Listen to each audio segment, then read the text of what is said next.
안녕하세요. 사연에 빠지다의 DJ 민영입니다.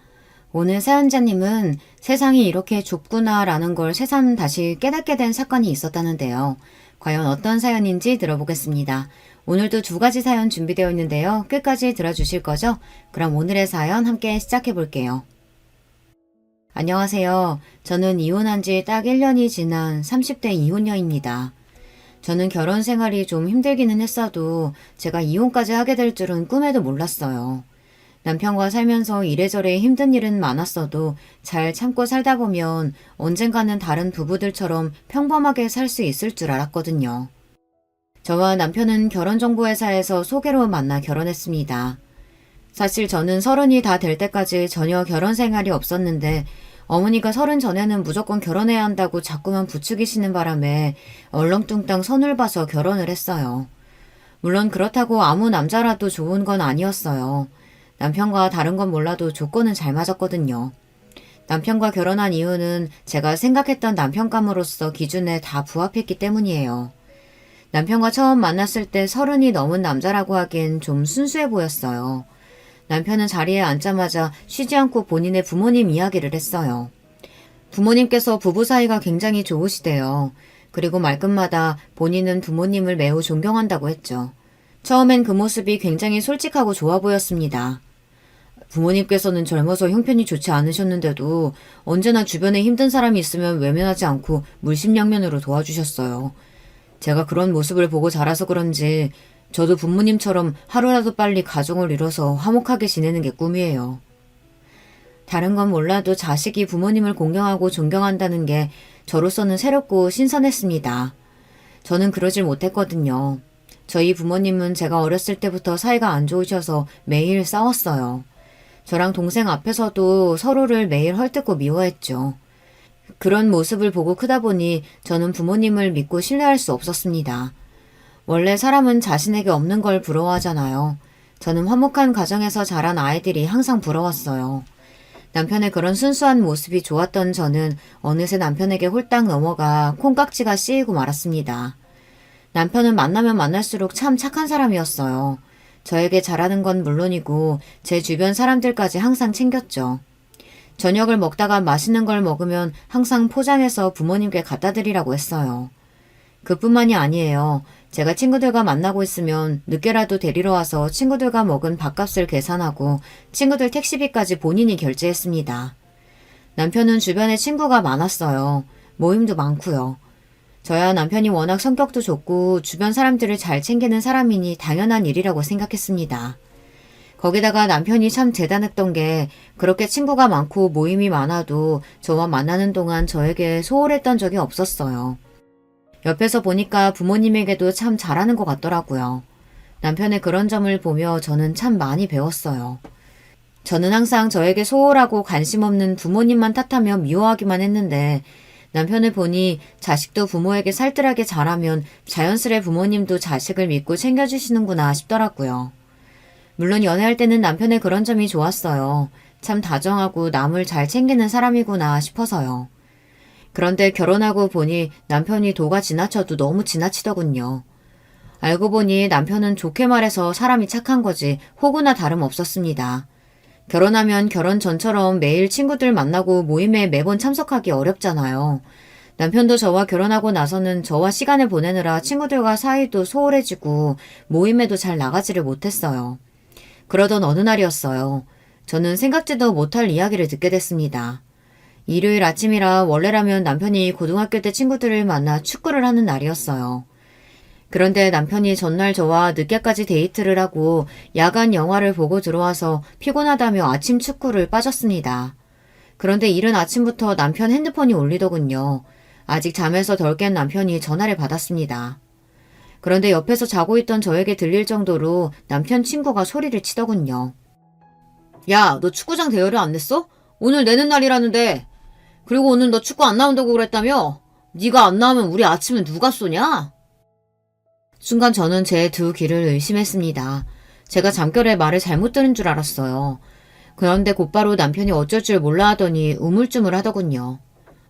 내가 어제 너무 늦게 들어와서 너무 피곤한 거 있지? 다음 주에 내가 가서 다 낼게. 남편은 축구장 결제일인 걸 깜빡했다면서 본인이 다음 주에 가서 내겠다고 했습니다. 순간 저는 남편이 축구 모임 총무라도 되는 줄 알았어요. 그런데 아니랍니다. 20살 때부터 지금까지 내내 남편이 축구장 대여료를 다 냈대요. 한 달에 50만 원이 넘는 돈을요. 다음 주에 와서 네가 내는 거야 당연한 거고 지금도 안 와서 우리 다 아침밥 굶고 집에 가게 생겼잖아. 내가 쪽팔리게 전화까지 해야겠냐? 오늘 안 나올 거면 내 통장으로 밥값 입금이라도 해라. 넉넉하게 보내. 네 덕분에 맛있는 거나 좀 먹게. 그 순간 저는 자리에서 벌떡 일어났습니다. 장난이라고 하기엔 남편의 반응도 이상하고 친구라는 놈의 말투도 이상했습니다. 사실 그전에도 몇 번 이해가 안 됐던 상황이 있었어요. 남편은 항상 친구들을 만나고 오면 특별한 일이 없어도 본인이 계산했습니다. 당시에는 좀 이상하다고 느끼기는 했는데 이제 보니 확실히 문제가 있는 것 같더군요. 그 와중에 더 화가 나는 건 남편의 태도였어요. 멍청한 남편은 덥석 알았다고 대답을 하고 전화를 끊더니만 정말 친구에게 돈을 송금하려고 했어요. 저는 순간 놀라서 남편의 핸드폰을 뺏었습니다. 방금 전화한 사람 누구야? 축구 빠지면 벌금이 있는 것도 아닌데 왜 당신한테 돈들 입금해라 말아하는 건데? 설마 지금까지 매번 자기가 연습장 빌리는 비용이랑 밥값 그거 다 낸 거야? 저는 도저히 남편의 행동이 이해가 되지 않아 따지듯 물었습니다. 다 동창인데 누가 내든 어때? 그리고 그중에 내가 제일 잘 벌고 우리 집이 제일 잘 살아. 그러면 당연히 내가 내는 게 맞지. 남편은 말도 안 되는 소리를 했습니다. 지금까지 몇 년 동안 축구장 대여 비용은 물론이고 아침 비용을 남편이 계속 냈답니다. 함께 축구를 하는 동창 중 남편이 가장 돈을 잘 번다는 게 이유였죠. 저는 기가 막혀서 말이 나오질 않았어요. 남편이 함께 축구를 하는 친구들이 어떻게 사는지야 저는 모르지만 그렇다고 남편이 월등하게 재벌은 아니에요. 물론 남편이 대기업에 다니기는 하지만 어딜 가나 남편이 다 쏘고 내줄 정도로 경제적으로 여유 있지는 않다는 겁니다. 당신이 원래 주변 사람들 잘 챙기는 건 아는데 아무리 그래도 이건 아니지. 정말 축구 하루 빠졌다고 친구한테 돈을 보내기라도 하겠다는 거야? 그럼 어떡해. 내가 없어서 아침도 못 먹게 생겼다는데. 아침 먹을 돈이라도 보내줘야지. 그 순간 알겠더라고요. 남편이 아주 큰 착각에 빠졌다는 걸요. 저는 그대로 침대를 박차고 일어나 남편에게 당장 씻으라고 했습니다. 그리고 저도 외출 준비를 했어요. 남편은 제 말이 무슨 말인지 못 알아듣고 우왕좌왕했습니다. 빨리 일어나. 친구들 아침 사주러 가야지. 저는 절대 누구에게도 당하고만 사는 성격이 아니에요. 저는 원래 어려서부터 부모님께서 말씀하시길 바늘로 찔러도 피 한 방울 안 나게 생긴 독한 년이라는 말을 많이 듣고 자랐습니다. 그 정도로 부모님께도 지지 않고 고집을 부렸어요. 워낙 욕심이 많고 하고 싶은 게 많은 성격이라 갖고 싶은 게 있으면 어떻게든 갖고 동생에게도 절대 양보하지 않고 컸거든요. 그런 제가 남편 같은 사람과 결혼한 건 저와 다른 남편을 보고 많이 배우고 느꼈기 때문이에요. 그런데 이미 남편과 제가 한 배를 탄 이상 남편이 바보처럼 당하게만 보고 둘 수는 없었습니다. 저는 그날 남편과 함께 남편의 친구들을 만나러 갔습니다. 경기장에 제가 남편과 함께 나타나자 남편 친구들은 적잖이 놀란 것 같았어요.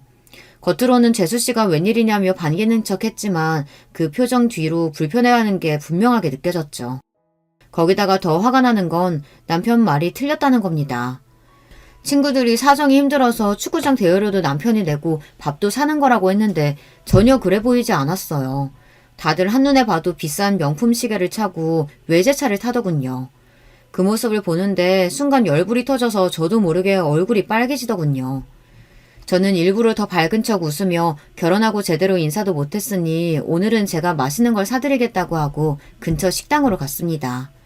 남편은 정말 제가 본인 친구들에게 인사를 하려고 간 건 줄 알고 좋아했지만 저는 아니었어요. 조금이라도 제 심기를 건드리면 그 자리에서 다 깽판을 쳐버릴 생각이었죠. 그런데 역시나 제 생각이 맞았습니다. 남편과 함께 몇 년 동안 축구를 해왔다는 그 친구놈들은 진짜 친구가 아니었어요. 남편을 호구로 생각하고 있었습니다. 준석이 이 새끼는 진짜 복을 타고났다니까.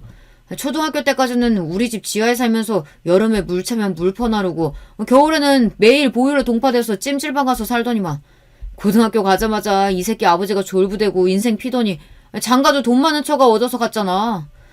아, 너무 부럽다. 아침부터 남편에게 전화해대던 바로 그 친구놈이더군요. 알고 보니 남편이 어릴 때 그놈 집에서 새를 살았었는데 매일 본인이 무시하던 남편이 지금은 본인보다 훨씬 잘 됐으니 자격지심이 어마어마했어요. 거기다가 그 친구뿐 아니라 다른 친구들도 비슷했습니다. 재수씨 그거 알아요? 준석이 이 새끼 중학교 때 급식비 없어서 우리 집에서 자전거 타면서 신문 돌리고 그런 거. 그때 매일 다리에 힘 풀려서 슬쩍 건들기만 해도 넘어지고 진짜 찌질했었는데 지금은 남자 구실이나 하나 몰라. 도대체 뭐가 재미있는 건지 모르겠는데 남편 친구들은 신이 나서 낄낄거렸습니다. 더군다나 남편은 자기를 놀리는 말인 줄도 모르고 같이 따라서 웃었어요. 저는 남편의 옆구리를 쿡 찔렀습니다. 그런데도 눈치 없는 남편은 전혀 못 알아듣고 연신 호구짓을 하더군요. 너희 먹고 싶은 거 있으면 더 시켜. 오늘은 우리 와이프가 다 쏘는 거니까. 이래서 졸부는 상종 못한다니까. 이 새끼 아버지가 돈 좀 벌었다고 지금 좀 살만하다고 옛날 생각 못하고 나대는 것 좀 봐. 그래봤자 너희 아버지가 옛날에 남의 집 화장실 변기 고치고 하수구 뚫고 다니는 게 어디 가냐? 맞다. 너희 엄마는 우리 아버지 회사까지 찾아와서 보험 들라고 구걸하고 다니셨지? 순간 저는 너무 화가 나서 표정 관리가 되지 않았어요. 야야, 재수씨도 있는데 그런 소리 하면 어떡하냐? 재수씨 너무 기분 상하지 마세요. 우리가 준석이랑 어려서부터 너무 친해서 그런 거니까. 오늘은 재수씨가 쏘는 거니까 우리 그럼 메뉴 하나씩 다들 포장해서 가도 되죠? 그럼 우리 와이프 그런 거로 기분 안 상해. 다들 메뉴 하나씩들 포장해가. 그 순간 저는 그대로 자리를 박차고 일어났습니다. 도저히 그 자리에 그냥 있을 수가 없더라고요. 집안 사정이 힘들어서 그 어린 나이에 새벽부터 일어나서 신문 돌렸으면 대단한 일이지. 다들 친구라면서 그게 뭐가 웃기다고 낄낄거려요? 그런 친구한테 밥이나 얻어먹고 다니면서 도대체 누가 누구더러 찌질하다고 하는지 모르겠네. 재수씨, 무슨 말을 그렇게 해요? 우린 그냥 웃자고 하는 소린데. 안 그래, 준서가? 그래, 여보. 친구들은 그냥 웃자고 하는 소린데 왜 그래? 저는 남편 입에서 친구라는 소리가 나오자마자 너무 화가 나서 참지 못하고 그대로 식당을 나와버렸어요. 그러자 놀란 남편이 따라왔습니다. 따라 나온 남편이 저에게 왜 그러냐고 오히려 되묻는데 기가 막히더군요. 제가 바보가 아닙니다. 친구들끼리 서로 농담하고 장난하는 거랑 사람을 무시하고 깔아뭉개는 거랑 구분을 못하는 사람이 아니에요. 이 친구들은 지금까지 내내 남편을 호구로 알고 가지고 놀았던 겁니다. 문제는 남편도 마찬가지라는 겁니다. 남편은 친구들이 본인을 무시하고 가지고 노는 것도 모르고 바보 취급을 당하고 있는 건지 아니면 알면서도 친구들과 잘 지내기 위해 그냥 대충 참고 넘어가는 건지 알 수 없었지만 저는 참을 수가 없었습니다. 차에 올라탄 저를 따라온 남편은 바보 같은 얼굴로 저에게 왜 그러냐고 물었습니다. 저는 너무 답답해서 속이 터질 것만 같았어요. 웃기긴 도대체 뭐가 웃기다는 거야? 내 눈엔 당신이 호구짓 하는 거 다 보이는데 당신 앞으로도 계속 축구장 대여비 내고 밥값 내면서 저 인간들이랑 친구로 지내면 나 진짜 가만히 안 있을 거야. 그러니까 당장 축구부터 그만둬. 저도 어린애가 아니다 보니 남편처럼 착하고 순진한 사람 곁에는 항상 그런 점을 이용하려는 사람들이 꼬이기 마련이라는 거야 잘 알고 있었지만 오랫동안 알고 지내왔던 친구들이 남편에게 그랬다는 점에서 저는 적잖이 충격을 받았습니다. 특히나 그 이후 남편의 반응이 더 기가 막혔어요. 자기야말로 왜 이래? 내가 아무렇지 않다는데 당신이 친구들 앞에서 이렇게 화내고 나오면 내가 앞으로 곤란해지잖아. 순간 저는 기가 막혀서 말문이 다 막혔습니다. 호구짓 하는 걸 답답해서 도와줬더니만 남편은 오히려 저 때문에 본인이 곤란해졌다며 짜증 섞인 목소리로 말하더군요. 그러더니 한다는 말이 더 가관이었어요. 당신은 모르겠지만 저기 아내 친구들 어릴 때부터 서로 부모님까지 다 알고 지내는 친구들이야. 당신이 그렇게 화를 내고 나왔으니 내 친구들이 뭐라고 하겠어. 당장 들어가서 내 친구들한테 사과하고 밥값 개선하고 나와. 당신이 밥 산다고 데려와서 이러면 어떡해. 애들이 밥 사기 싫어서 일부러 그러는 줄 알 거 아니야. 남편은 제가 생각한 것보다 훨씬 더 호구였습니다. 지금까지 저렇게 바보처럼 살았으니 저런 거지 같은 애들한테 개무시나 당하며 살았던 거죠. 더군다나 더 실망스러웠던 건 저를 대하는 태도였습니다. 친구들 앞에서는 찍소리도 못하고 있더니만 오히려 저한테 화를 내더군요. 그 이후로 한동안 남편과 사이가 좋지 않았어요. 그전까지는 남편이 착하고 좋은 사람이라고 생각해서 남편의 생각을 존중해 준 거였는데 남편의 실상을 알고 보니 저도 남편에게 실망스럽더라고요. 그런데 얼마 뒤 남편이 왜 그 모양 그 꼴인지 알게 된 사건이 있었습니다. 남편이 바보짓을 하고 다니는 게 다 시부모님 때문이더라고요. 어느 날이었어요. 저는 출근해서 일하고 있었는데 남편에게 전화가 왔더라고요. 그때도 저랑 남편 사이가 풀리지 않았을 때라 저는 시큰둥하게 전화를 받았습니다. 그런데 남편 말이 시부모님께서 갑자기 시댁에 좀 오라고 하신다고 퇴근하고 시댁에 가자고 하더군요. 저는 너무 피곤해서 썩 내키지는 않았지만 시부모님이 직접 연락까지 하셨다고 하니 남편에게 그러자고 했습니다. 저와 남편은 퇴근하고 시댁으로 바로 갔어요. 그런데 집안 분위기가 심상치 않더군요.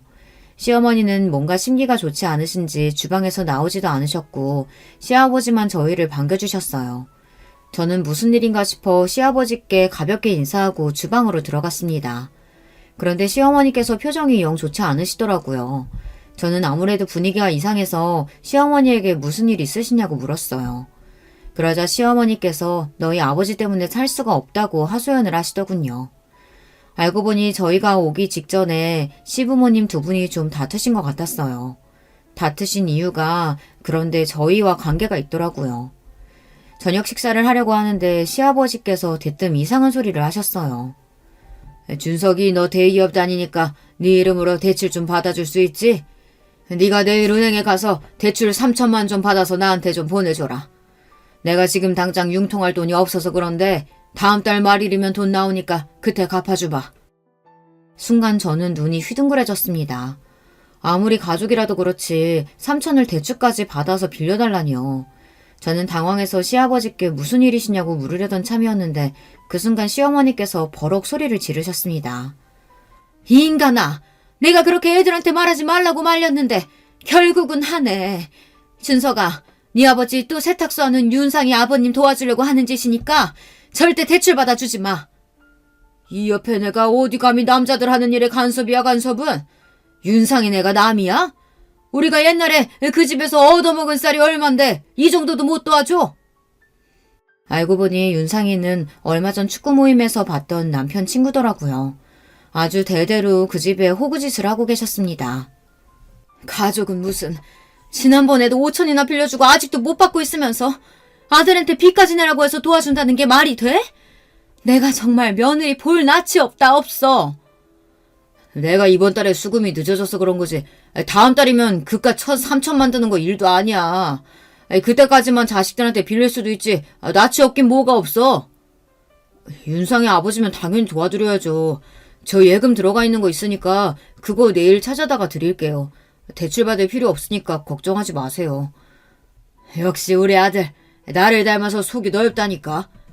사실 윤상이 내면 우리가 돈 3천이야 그냥 줄 수도 있는 돈이지 뭐. 저는 순간 말문이 막혀서 말이 나오질 않았습니다.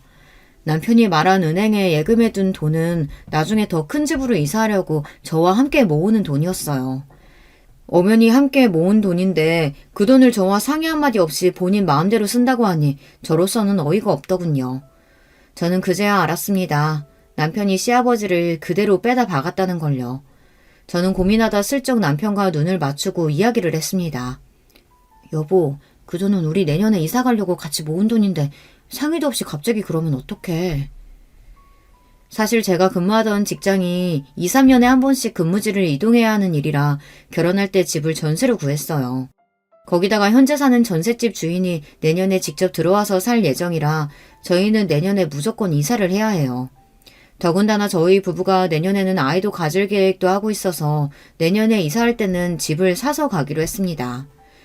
그래서 조금 빠듯하더라도 월급의 7, 80%를 저축하고 있었습니다. 그런데 그런 중요한 돈을 남편이 저와 상의도 없이 멋대로 쓰겠다고 하니 기가 막히더군요. 그런 와중에 제 말이 거슬렸는지 시아버지께서 나서서 제게 언성을 높이시더군요. 어허, 새아기 너 그렇게 안 봤는데 시부모님 있는 앞에서 남편한테 일일이 토달고 그러냐? 너희 친정에서 그렇게 가르치든?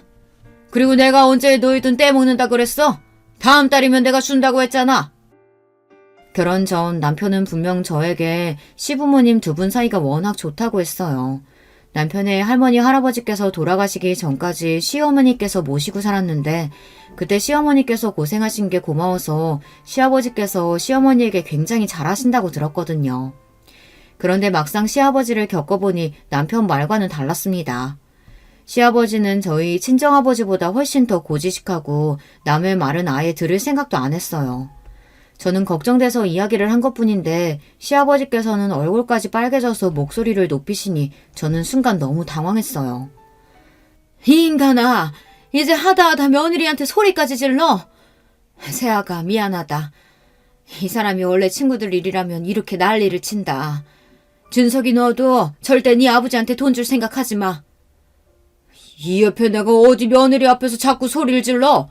당신이 이러니까 새아기 이제도 감히 시아버지 앞에서 자기가 잘났다고 떠드는 거 아니야. 새아기, 너 내 말 잘 들어라. 네가 아무리 잘났어도 우리 집 며느리로 들어온 이상 나는 여자가 집에서 큰 소리 내는 꼴은 절대 못 본다. 저는 순간 고리적 드라마를 보는 줄 알았어요. 시아버지께서 여자가 집에서 큰 소리를 내는 꼴이라고 하시는데 저도 모르게 코웃음이 절로 나오더군요.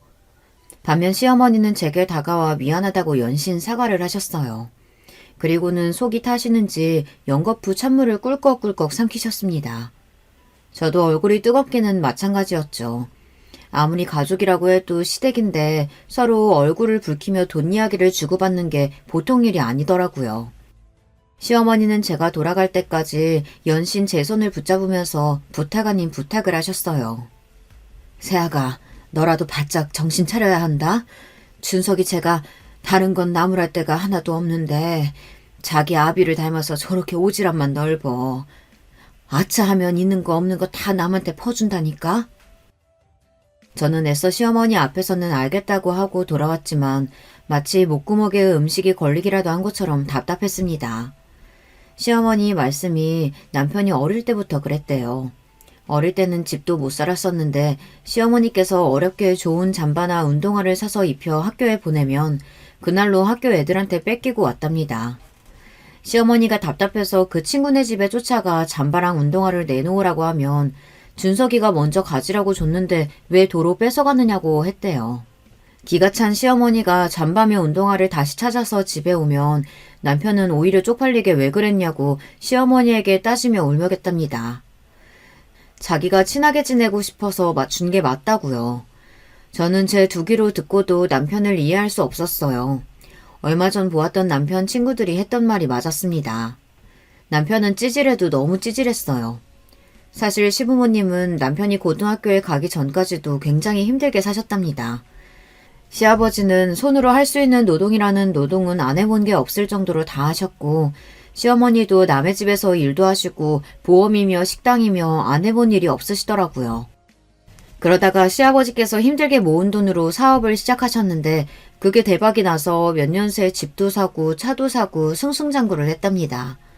그런데 시어머니 말씀이 가족이며 친구들한테 돈만 안 뜯겼어도 지금보다는 훨씬 더 잘 살았을 거랍니다. 시아버지는 자기 핏줄만 챙기고 같이 사는 여자는 고생하든 말든 신경도 안 쓰는 전형적인 고지식한 할아버지였어요. 시아버지의 만행은 거기서 끝이 아니었어요. 시아버지는 정말로 남편에게 돈을 받아 윤상인지 뭔지 아는 남에게 줬습니다. 제가 남편과 싸우면서까지 말렸는데도 남편은 제 말을 들은 채도 안 했어요. 저는 순간 억울한 생각이 들었습니다.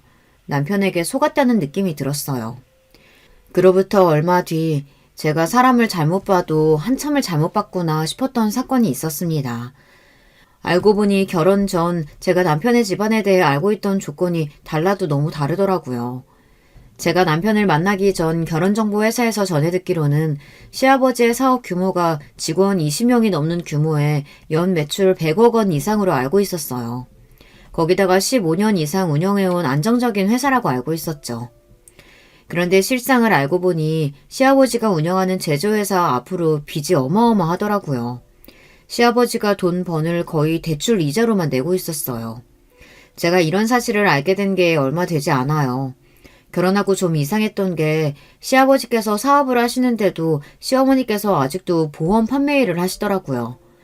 제가 이상해서 남편에게 물었는데 남편 말로는 시어머니께서 워낙 젊을 때부터 쉬지 않고 일을 하신 분이라 집에 있으면 유독 답답해 하신답니다. 그래서 여전히 소일거리로 보험을 하는 거래요. 저는 남편 말을 철석같이 믿었습니다. 그런데 남편 말은 사실이 아니었어요. 제가 시댁에 잠깐 들릴 일이 있어 갔었는데 시어머니께서 시아버지와 싸우고 계시더라고요. 두 분 다 얼마나 흥분하셨는지 제가 비밀번호를 누르고 현관에 들어섰는데도 제가 온 줄을 모르시더라고요. 그 전에도 비슷한 상황을 종종 보기는 했는데 그날은 상황이 심각해 보였습니다. 말해봐야 당신이 내 말은 안 들으니까 나도 당신이 알아서 하겠거니 하고 지금까지 넘어갔는데 이제 더는 안 되겠어. 이러다가 우리 사는 집까지 다 경매로 넘어가게 생겼잖아. 어떡할 거야? 이 집까지 넘어가면 어떡할 거냐고! 이 애패 내가 재수없는 소리라고 있어. 내 공장이 몇 평인데 그깟 몇 억을 못 갚을까봐 걱정을 해. 우선 시골에 땅 팔리는 대로 다 갚아줄 거니까 당신은 그 입 다물고 있어. 그 땅이 우리 땅이야? 고모들이 알면 가만히 안 있을 텐데 어쩌려고 그래? 어허, 내가 우리 집 장남인데 누가 뭐라 그래? 더군다나 내가 지금까지 누나들한테 해준 게 얼만데 그 땅 좀 판다고 나한테 뭐라고 하면 내가 가만히 있을 줄 알아? 으이구, 평생 마누라한테는 생활비 10원 한 장 주지도 못하는 인간이 잘났다고 큰 소리는. 아휴, 내가 저 인간 때문에 제 명에 못 살지, 못 살아. 시부모님이 다투시는 소리를 듣다 저는 아무래도 들어가기 민망해서 그냥 그대로 시댁을 나와버렸습니다. 남편은 자기 부모님에 대해 제대로 모르는 게 확실했어요. 저런 모습을 보고도 본인 부모가 서로를 존중하고 위한다는 말이 나올지 모르겠습니다. 그날에서야 알았어요. 남편이 제게 한 말은 사실이 아니라는 걸요. 물론 결혼 전에는 시아버지 사업이 괜찮았을 수도 있어요. 하지만 지금은 아니었습니다. 더군다나 시어머니는 지금까지 살면서 시아버지에게 생활비 한 푼을 받아본 적이 없다고 하셨어요. 시어머니는 소일거리가 아니라 본인 생활비를 벌기 위해 보험 판매 일을 계속하고 계셨던 거죠. 저는 시어머니께서 화를 내며 하신 이야기 중 시댁 아파트가 경매에 넘어가게 생겼다는 말이 제일 신경 쓰였어요. 제가 알기로는 시부모님 재산이라고는 시아버지 회사와 공장, 그리고 현재 살고 계시는 30평대 아파트 하나 정도로 알고 있었는데 도대체 빚이 얼마면 고소까지 당하고 고작 10억 넘는 아파트까지 경매에 넘어가게 생긴 건지 걱정을 안 할 수가 없었어요. 저는 그날 집에 가자마자 남편에게 제가 시댁에서 들은 이야기를 했습니다. 아무래도 시아버지 사업에 문제가 있는 것 같다고요. 그런데 제 말에도 남편은 자꾸만 괜찮다고 하며 말을 돌렸습니다. 저는 남편의 태도가 너무 안일하다 싶었어요. 아무리 결혼해서 독립한 자식이라도 시아버지의 행동 하나하나에 시어머니께서 저렇게 힘들어하시는데 자식으로서 모르는 척하는 게 맞는 건가 싶었죠.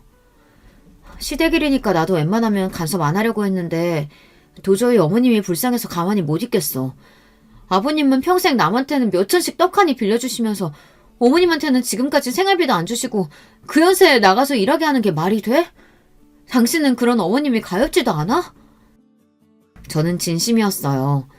시아버지가 평소에 얼마나 돈 있는 걸 자랑하시고 허세를 부리시는지 몰라요.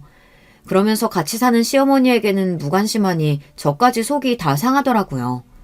제 말에 남편은 순간 표정이 확 변했어요. 우리 엄마가 불쌍하긴 뭐가 불쌍해. 당신은 아버지 공장 가보고도 그런 소리가 나와?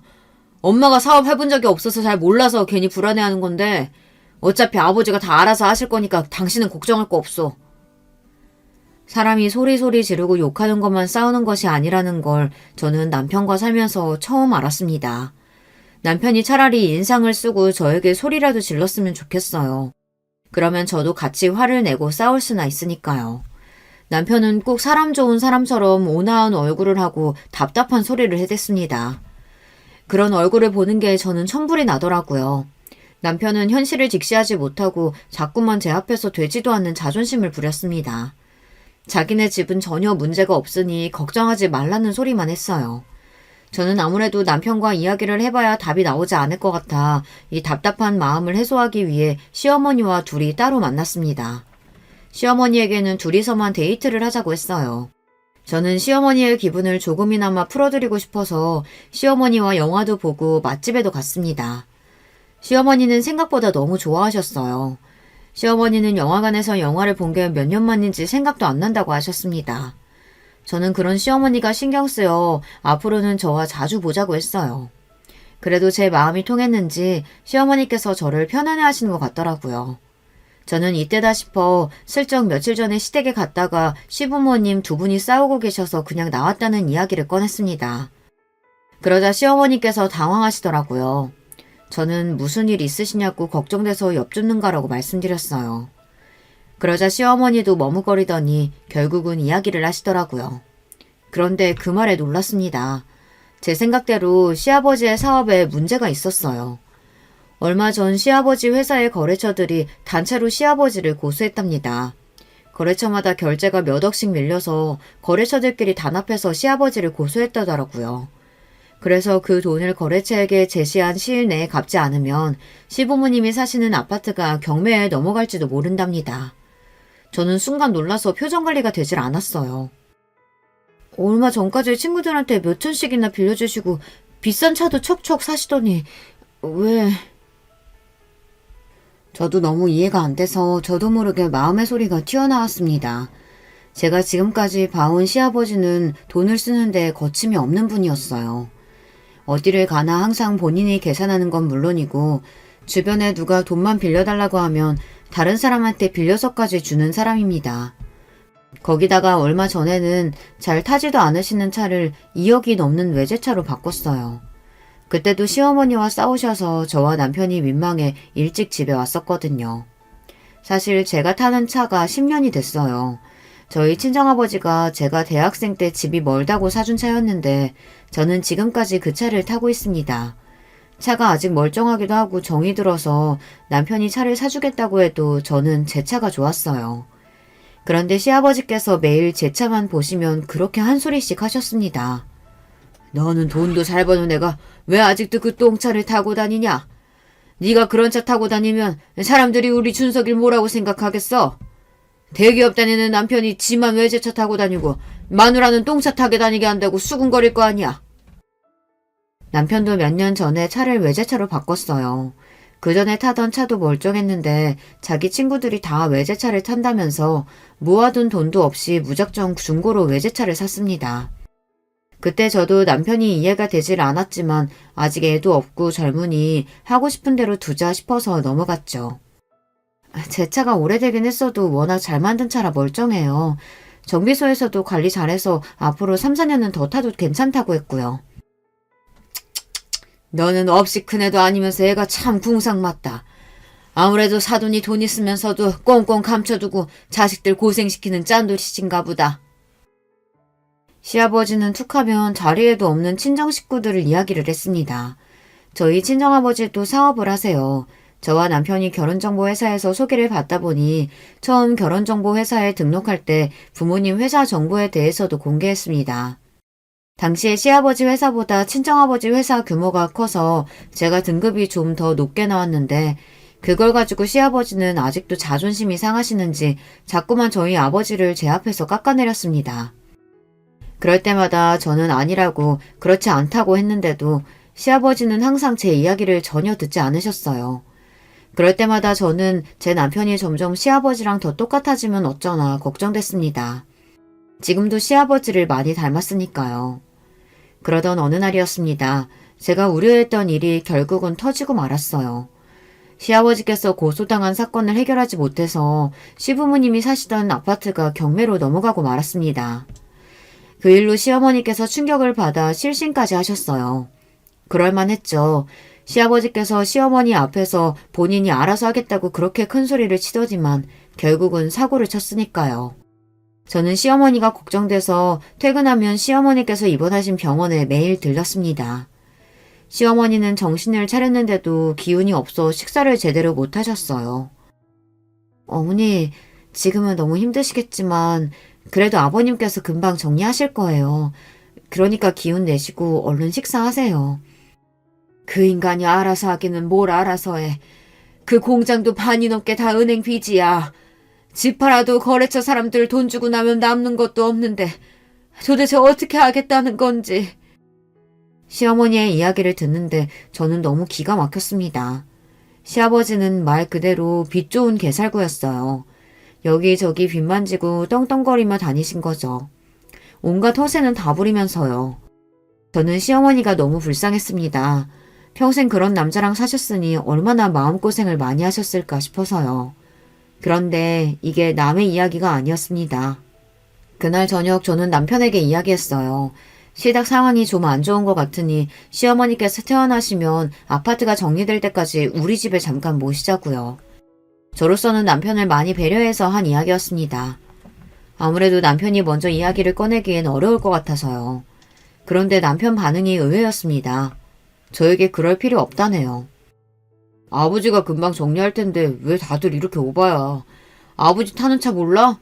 그 차만 팔아도 전세금은 나와. 걱정하지 마. 저는 절로 한숨이 나왔습니다.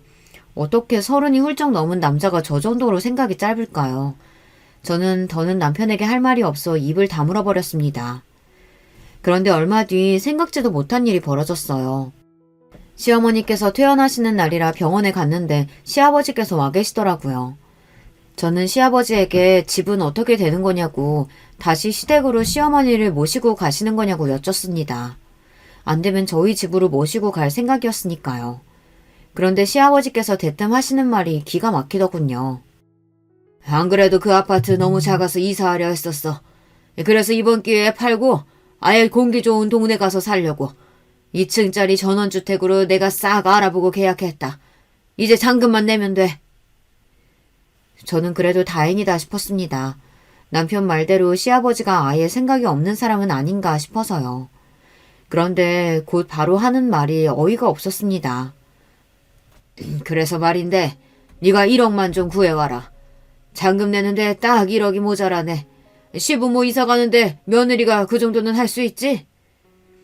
저는 순간 제 두 귀를 의심했습니다. 정말 제가 들은 1억이 맞나 싶어서요.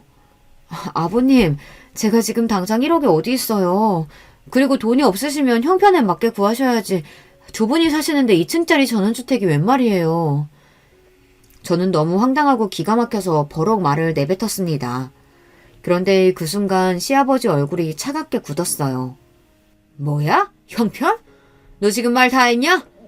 내가 고소 좀 당하고 집 좀 넘어갔다고 감히 네가 나를 무시해? 시아버지는 사람들이 다 있는 병원에서 저에게 고래고래 소리를 질렀습니다.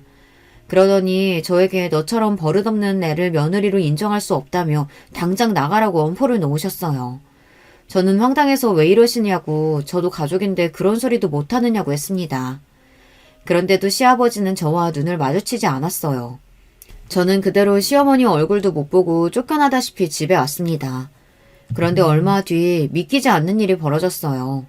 저는 남편과 이혼했습니다. 시아버지께서 다시는 저를 보고 싶어 하시지 않는다면서 남편에게 저와 계속 살면 부모와 자식 간 인연을 끊자고 했어요.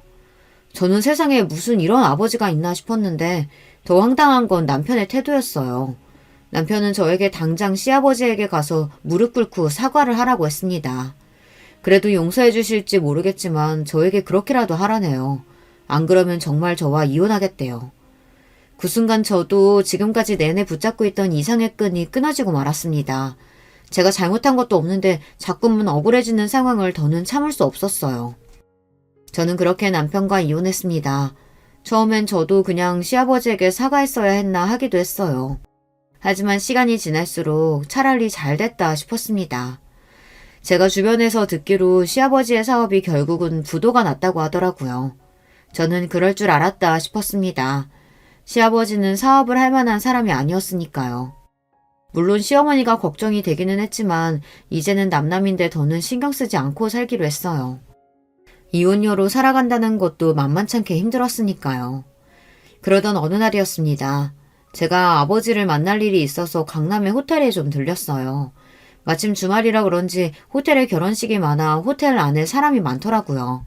저는 영 정신이 없어 사람들이 많은 쪽을 피해 호텔 뒤쪽으로 가려던 참이었습니다. 그런데 그때 익숙한 차 한 대가 들어오다가 저를 발견하지 못하고 급하게 브레이크를 밟았어요. 끼익 소리와 함께 놀란 저는 얼음이 되어 제 앞에 멈춰선 차를 노려봤습니다. 그런데 마침 차가 익숙하다 했더니 제가 이혼 전에 탔던 바로 그 차였어요. 제가 운전석 쪽에 붙여두었던 스티커가 그대로 있더라고요. 이혼하기 직전에 제가 차를 바꿔서 주차장에 두고 왔던 차예요. 남편이 알아서 폐차한다고 해서 제가 서류까지 다 줬거든요. 그런데 그 차가 왜 여기 있나 의아했습니다. 저는 놀라서 차 번호판부터 확인했습니다. 그런데 역시나 제가 타던 그 차가 맞았어요. 그런데 그때였습니다. 마침 운전석에 있던 운전자가 내리더니 저에게 삿대질을 하며 소리를 지르려고 하더군요. 아유, 정말 젊은 여자가 눈이 있는 거야, 없는 거야? 네가 왜 여기 있냐? 저더러는 구질구질한 똥차 팔아버리라고 그렇게 소리를 지르던 양반이 그 차를 타고 저를 노려보고 있더군요. 알고 보니 시아버지가 부도가 나면서 다 팔고 아무것도 없으니 제 차를 넘겨받아 타셨나 봐요. 저에게 맨날 그렇게 똥차라고 무시하던 그 차를 말이죠. 그러더니 더 웃긴 건 시아버지가 본인 팔짱을 끼시면서 저를 향해 다가와 기분 나쁘게 비웃었습니다. 너는 전부터 느낀 거지만 참 네 주제도 모르는구나. 1억도 없어서 이혼당한 거지 같은 년이 이런 고급 호텔도 다니고? 시아버지는 또 시작이었습니다. 본인이야말로 이제 가진 거 없는 빈털털이라는 거 뻔히 다 아는데 제 앞에서 그나마 있는 척이라도 하고 싶은 건지 꼴에 저를 무시하더군요. 아버님이야말로 사업 다 망했다면서 이런 고급 호텔엔 어떻게 오셨어요? 구걸이라도 하러 오셨어요? 뭐 구걸? 내가 구걸 같은 걸 왜 해? 나도 여기 커피 마시러 왔다. 저도 웬만하면 다 늙어서 쭈글거리는 노인네 속까지 긁고 싶지는 않았지만 아무래도 시아버지 하는 꼴이 기가 막혀서 참을 수가 없었습니다. 자기 아들 이혼까지 시켜놓고 아직도 자기 잘못을 모르고 있는 꼴이 우스웠어요. 저는 시아버지와 똑같은 자세로 팔짱을 끼고 가늘어진 눈매로 비웃으며 시아버지를 쏘아봤습니다. 그러고는 참고 있던 말을 시원하게 뱉어버렸어요. 나는 또 제가 버린 똥차 타고 다니시길래 많이 힘드신가 보다 했죠. 사실은 이 호텔 저희 아버지 거예요. 그러니까 이제라도 아셨으면 우리 호텔에서 꺼져줄래요? 저는 그 순간을 아직도 잊지 못합니다. 쭉 찢어진 사악한 시아버지의 눈매가 바들바들 떨리던 그 모습을요. 뭐야? 이거 어디서 구랄치고 있어? 내가 분명 너희 아비 하던 사업 다 접고 시골 내려갔다는 얘기 들었는데. 시아버지는 제가 분명 눈동자까지 세차게 흔들리는 모습을 보았는데도 끝까지 안 그런 척 저에게 거짓말을 하고 있다고 물어붙였습니다. 그때였어요.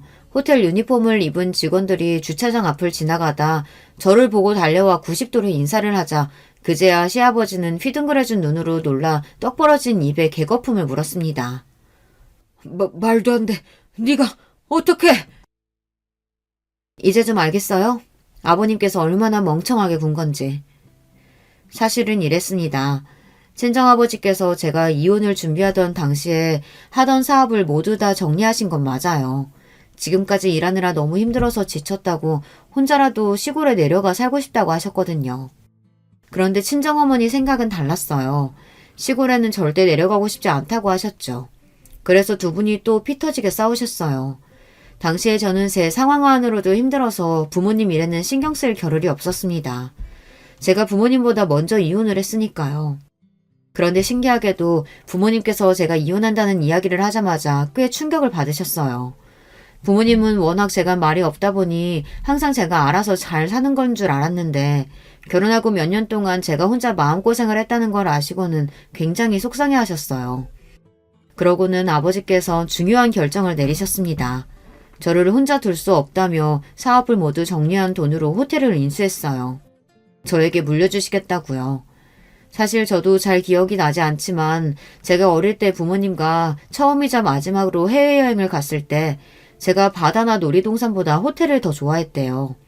그러면서 나중에 크면 호텔에 살고 싶다고 했답니다. 아버지는 워낙 일이 바쁘시다 보니 제가 잘하는 모습을 거의 보질 못하셨어요.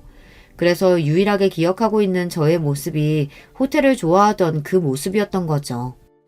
아버지는 이혼한 저에게 위로는 해주고 싶은데 방법은 떠오르질 않으니 제가 기뻐할 만한 일을 해주신 겁니다.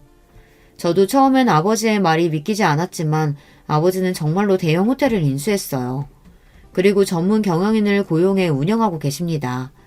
덕분에 저는 언제든 호텔에 올 수 있어요. 저는 아버지가 기억하시는 대로 호텔을 좋아하더라고요. 호텔에 오면 아무것도 하지 않고 있어도 마음이 편했습니다. 그런데 이제는 마음만 편한 게 아니라 이혼한 뒤로 가슴 한켠에 남아있었던 시아버지에 대한 앙금마저 싹 녹아 내려갔네요. 제 말에 발을 동동 구르며 똥차에 올라타는 시아버지의 모습을 보는데 속이 너무 시원했어요. 거기다가 더 대박이었던 건 그날로부터 얼마 뒤 시아버지에게 뜬금없이 전화가 왔다는 겁니다. 저는 핸드폰에 시아버지 번호가 뜨자마자 안 받으려고 했지만 도무지 영문이 궁금해서 안 받을 수가 없었습니다. 그런데 안 받았으면 큰일 날 뻔했어요. 재미있는 구경도 못할 뻔했거든요. 저기 아가야, 너랑 우리 준석이가 결국은 남남이 됐지만 그래도 몇 년간 가족으로 살았던 정이라는 게 있는데 어떻게 그걸 싹 잊고 살겠니? 저는 이 양반이 갑자기 무슨 일로 일어나 싶어서 무슨 일로 전화했냐고 따져 물었어요. 용건이 뭐냐고요. 그러자 시아버지가 하는 말이 아주 우스웠습니다. 그래서 말인데 내가 이번에 칠순이잖아. 너희 호텔에서 잔치 좀 싸게 할 수 없을까 해서 연락을 좀 했는데 말이지. 정말 뻔뻔해도 어쩜 저렇게 낯이 두꺼울까요? 저는 순간 너무 기가 차서 웃음이 다 튀어나왔습니다. 역시 참 대단하시네요. 제가 누구 때문에 이혼했는데 염치도 없이. 가족이라는 게 원래 다 싸우기도 하고 화해도 하고 그러는 거 아니겠니? 네가 조금만 너그러운 마음으로 좀 이해해주면. 제가 너무 짜증이 나서 너그러운 마음 같은 소리하고 있네 라고 소리를 지르던 그때 핸드폰 너머로 익숙한 목소리가 들렸습니다. 바로 전 시어머니였어요. 이 인간이 전화하지 말라니까 화장실에까지 숨어서 전화를 하네. 얘 아가, 전화 빨리 끊어라. 아무래도 이 인간 노망났나 보다. 전 시어머니의 목소리가 들리더니 전화는 끊어졌습니다. 시어머니는 여전하셨어요. 못난 시아버지 때문에 여전히 고생이 많으셨죠. 남편과 안 좋게 이혼했어도 가끔은 시어머니가 떠오르곤 했어요. 남편이나 시아버지야 지긋지긋했지만 시어머니에게는 감사한 일도 많았으니까요. 오랜만에 시어머니의 목소리를 들어서 그런지 순간 저도 모르게 추억에 잠기고 말았습니다. 심지어 아무리 이혼은 했어도 전 시아버지 칠순이라는데 아버지 호텔에 이야기해서 할인이라도 좀 해줄까 하는 생각까지 들더라고요. 제가 생각해도 어이가 없었어요. 호구 사기꾼이랑 몇 년을 살더니만 저까지 호구가 됐나 싶었죠. 인생이라는 게 참 이렇습니다. 이혼만 하면 남편이고 시댁이고 다 잊고 속 시원하게 살아야지 싶었는데 이혼한 지가 언젠데 아직도 시아버지니 남편이니 신경이 쓰이더라고요. 저도 이 정도면 병이에요, 병. 여러분께서 저에게 정신 똑바로 차리라고 단호하게 한 소리 좀 해주세요. 댓글 달아주시면 제가 하나하나 다 읽고 정신 바짝 차리겠습니다. 지금까지 저의 이야기 들어주셔서 감사해요. 여러분의 가정에는 항상 즐거운 일만 가득하시길 바라겠습니다.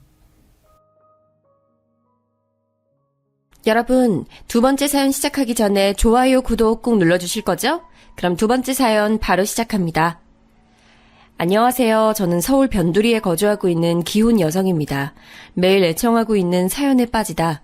특히나 재밌는 사연을 들을 때면 저도 한 번쯤 제 얘기를 신청해보고 싶었는데 바로 오늘 하게 됐네요. 저는 연애 시절부터 워낙 남편하고 성격도 제법 잘 맞고 대화도 잘 통했기 때문에 그의 모친 되시는 제 시어머니께서 설마하니 그렇게 독특하신 분일 줄은 몰랐어요. 결혼 생각에 있어서 시어머니께 처음 인사를 드리러 갔을 때였는데요. 당연히 시어머니께서도 당신의 며느리가 될 저에게 궁금하실 게 많을 거잖아요.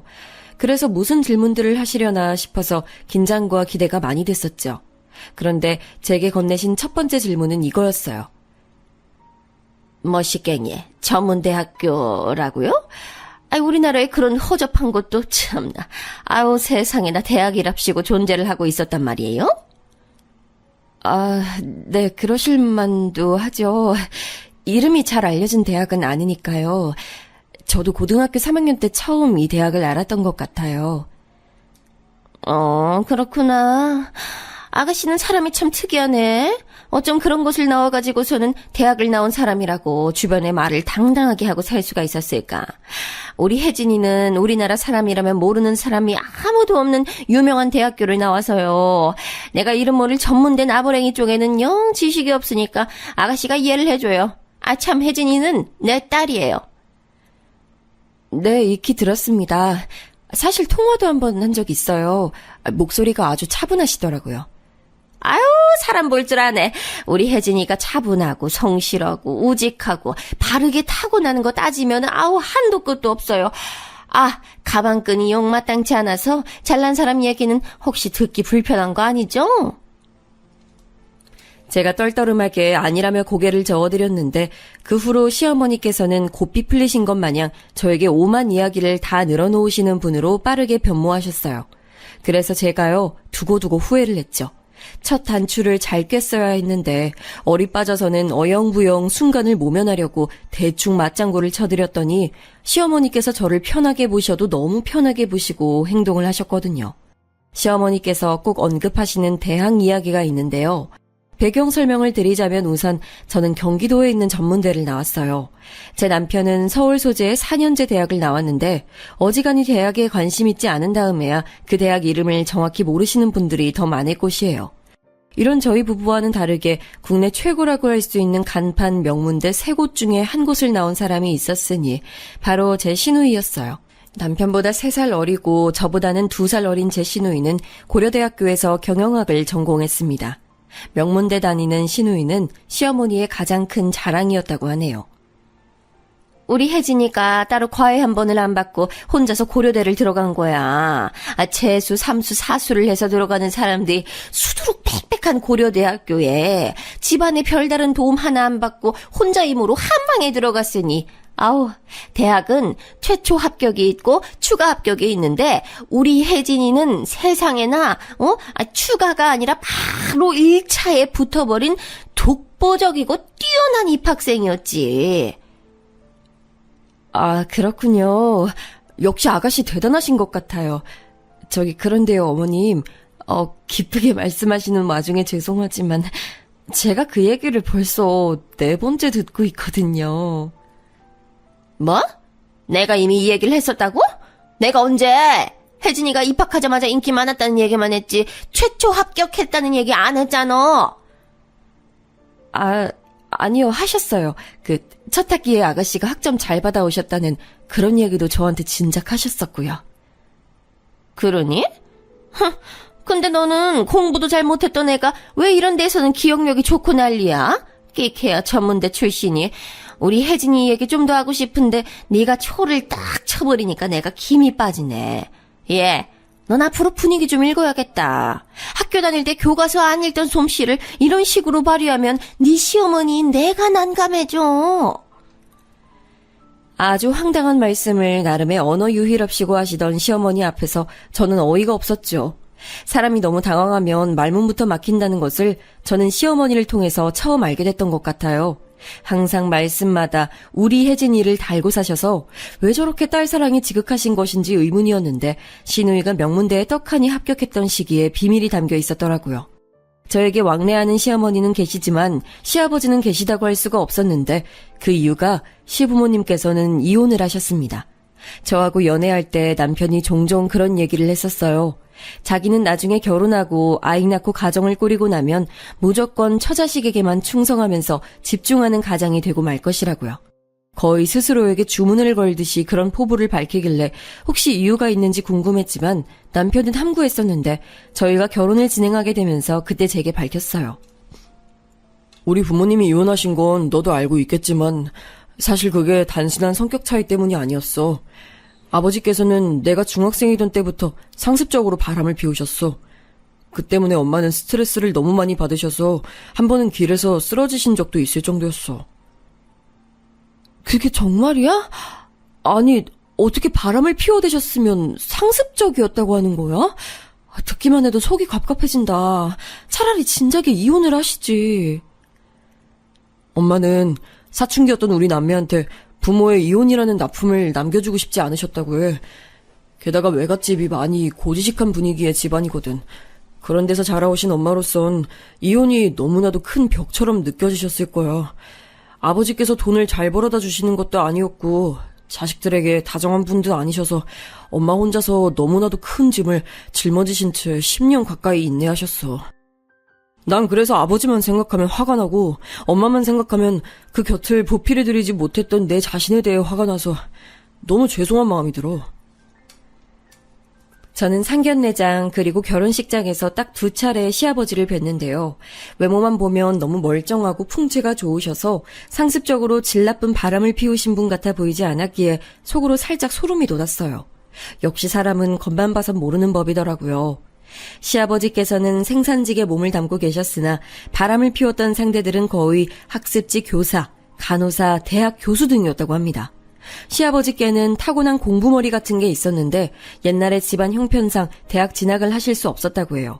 그래서 당신이 채우지 못한 학업적인 열망을 바람 피우는 상대를 통해 혹시 채우고 계셨던 걸까 하는 묘한 짐작이 섰습니다. 아무튼 거의 성불하실 기세로 해탈하며 살고 계셨던 시어머니께서는 이제 좀 바람이 잦아들었나 싶으셔서 내심 시아버지의 개과천선을 기대하셨던 때가 있었던 모양이에요. 그러다 기대를 가지고 계셨던 시어머니께 돌아온 건 시아버지의 더 처절한 배신이었죠. 다시는 한눈을 안 팔 것처럼 다 해놓으시고는 시어머니의 생신 직전에 다른 여자와 바닷가에 놀러 가셨고 그게 딱 들통이 났다고 합니다. 저는 결혼 후에 어쩌다가 시어머니를 통해 그 당시의 소감을 들을 수 있었어요.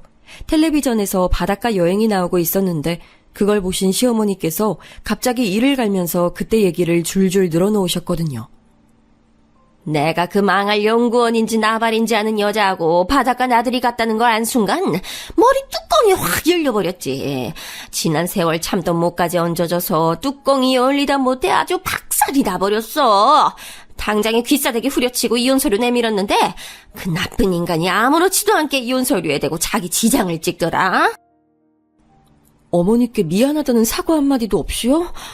아, 세상에 얼마나 참담하셨을지 저로서는 감히 짐작도 안 가요. 사과는 개뿔. 그 태연자약하게 지장 찍는 걸 보고 내가 그대로 주저앉았지. 망신스러워서 확 그냥 그만 살아버릴까 이런 생각마저 들던 때 우리 혜진이가 나라에서 최고로 쳐주는 명문대에 합격을 해버린 거야 뭐야. 응? 아유, 이런 효녀가 다 있어. 그 나쁜 인간 그 시간부로 미련을 두지 않게 됐지. 아유, 우리 최고 효녀 혜진이가 고려대학교에 다니게 됐는데 그따위 이혼 알게 뭐야. 시어머니께서는 언제가 됐든 신우이의 대학 합격 순간만 회상하면 너무 기뻐서 눈물이 다 고이실 지경인 듯 했습니다. 깔끔하게 시부모님은 갈라서셨지만 신우이가 들고 온 명문대학교 합격증을 통해 삶의 원동력을 되찾으신 시어머니와는 다르게 막상 이혼이 성립되자 시아버지께서는 태도를 바꾸어 은근하게 재결합 의사를 비춰오셨다고 들었어요. 화장실 갈 때와 나올 때가 사람 마음이 다르다고 하더니 그런 모양이었나 봅니다. 진짜로 이혼을 해버리자 시아버지께서는 아쉬운 기분이 드셨던 거였죠. 상견례장에서도 결혼식장에서도 저는 그런 기운을 살짝 느꼈어요. 시아버지께서 재결합을 요구하고 계신다는 느낌이 들었죠. 하지만 시어머니께서는 무척 도도하셨습니다. 고려대학교 다니는 우리 딸이 지 아빠는 싫고 지 엄마만 좋다고 하는데 내가 왜 당신하고 살아줘야 돼? 그동안 저지른 죄값으로 집 두고 꺼졌으면 영원히 꺼져 있을 것이지. 그만 기웃거려. 우리 혜진이 곧 졸업하고 취업하면 나 호강시켜준다고 했으니까 여기에 꼽사리 끌 생각 추호도 말고. 도도하게 구실 수 있었던 이유, 방패 역시도 신우이였죠. 그러니까 시어머니께는 부모의 불화를 학창시절에 겪으면서도 혼자 기특하게 공부를 잘해서 명문대학교에 입학하고 당신의 길을 탄탄하게 살려준 신우이라는 존재가 세상에서 유일무이한 구원투수였던 셈이에요. 그리고 시아버지께서는 고등학교까지 나오셨지만 시어머니께서는 중학교 졸업이 최종 학력이셨답니다. 중학교 다니실 때 하필 집안에 어려운 일이 줄줄이 터져서 형제들 중에서 딱 시어머니 혼자만 고등학교 진학을 못한 경우가 됐다고 해요. 사회생활부터 일찍 하시면서 살다 보니 학력을 뒤늦게 따낼 필요성을 못 느끼셔서 세월이 흘러버렸고 나이가 들고 나자 다시 공부를 해서 검정고시를 보신다는 게 점점 엄두가 안 나게 되셨지요.